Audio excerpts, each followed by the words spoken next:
Hi guys, let's tune in. Yes, I'm in bed, mind your business. Today we will be going over our final science definition, thank God, which is environmental science. Now, let's get into the definition.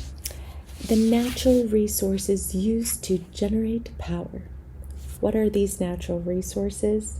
They are materials or conditions provided by nature that can be used for energy.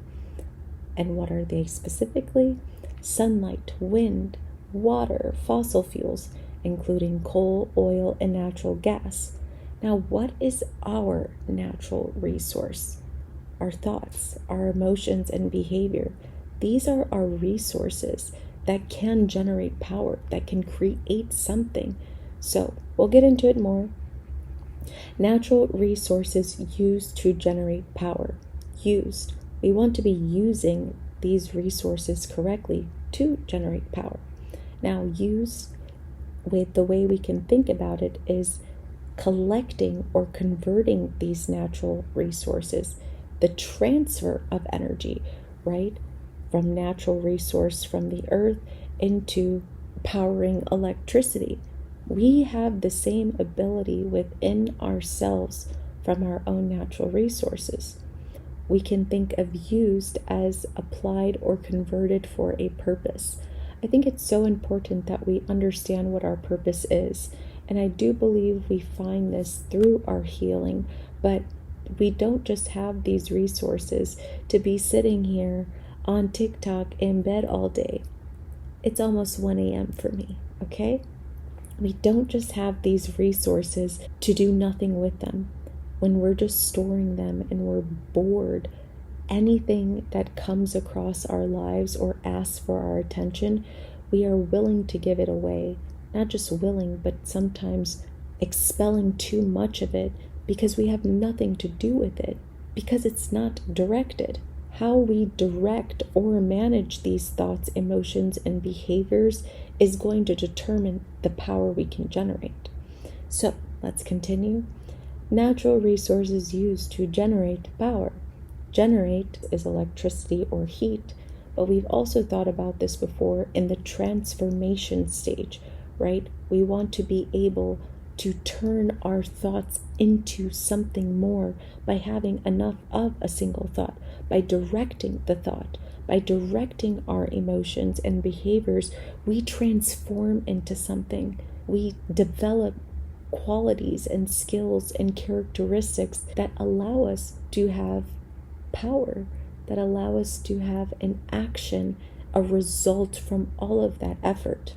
What does our ability to produce and create come from? It looks like motivation, focus, resilience, productivity, and positive actions, right? Once we harness these skills, these abilities within ourselves, we're generating, we're powering up so that we can actually use them to do something. I was laughing at that.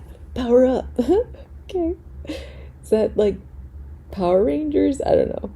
Natural resources used to generate power. Power is the ability to do work or make things happen. We've talked about this before. In terms of our natural resources being used to power up electricity, what are we able to create from our natural resource?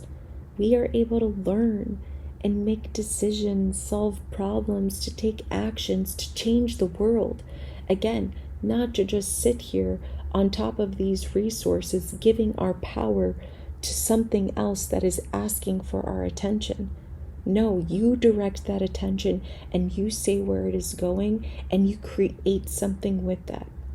Okay? The last thing I want to talk about, we're done with the definition, but these natural resources that generate power, we have already broken down this definition to understand that these natural resources are visibly creating power, powering homes, solar panels, electricity, windmills.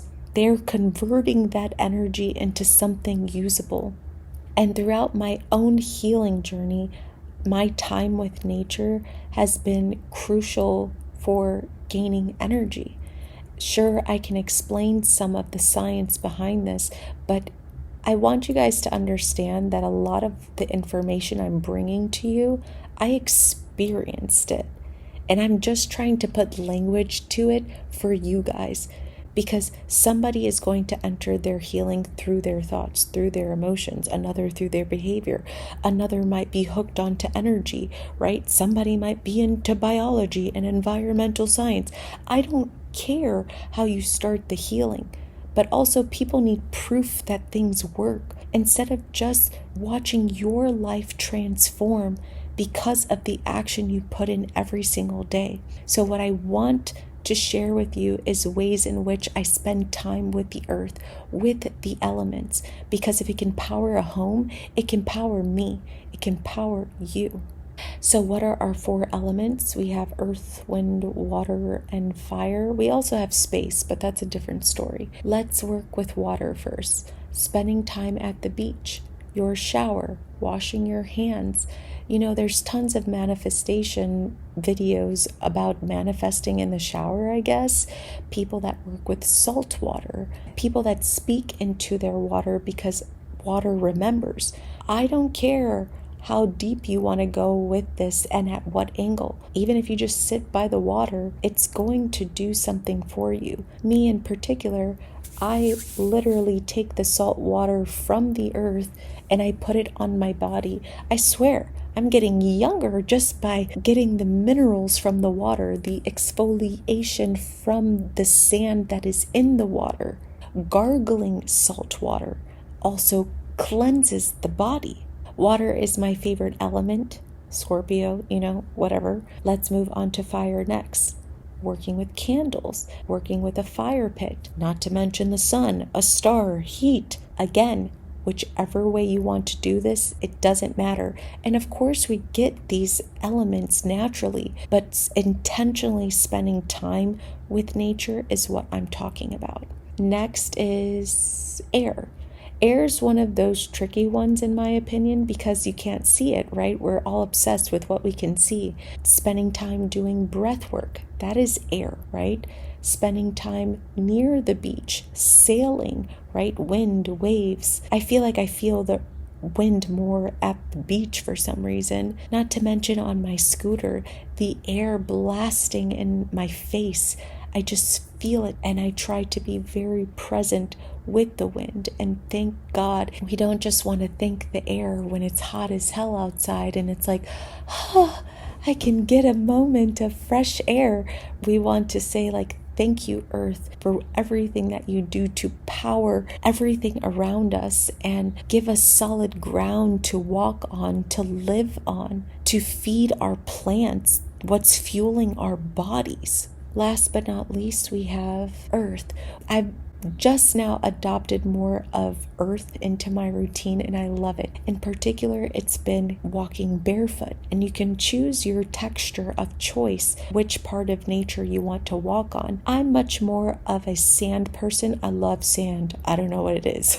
I love sand. I want a sand pit at my home one day. Different story, but also concrete. So we know about reflexology, foot reflexology. Different parts of the foot are connected to different organs and different body parts. So when I walk on concrete, I feel that I'm actually feeling the pressure points of my foot better, and then my posture's different. Oh, it's just amazing, guys. But anyway, and also speak back to the earth. Say thank you and please heal me, please cleanse me. Thank you for everything that you do. I'm so sorry for the way that we mistreat you. Walk lightly on the earth. Spend time gazing at it. Look at the beauty around you. Feel it. Okay? That requirement in my routine is self-love. Saying, hey, this is something I'm going to do for myself every day. And yes, there's self-love that's internal that you can do in your home, but we should also be getting outside every day. This is not a brilliant thing that I'm bringing to your attention. It's just me trying to convince you with enough information that taking care of your body is worth it and has ramifications if you do not. So I hope you enjoyed this lesson from bed. and I will talk to you soon outside of our science realm. I love you guys, and stay tuned in. Bye.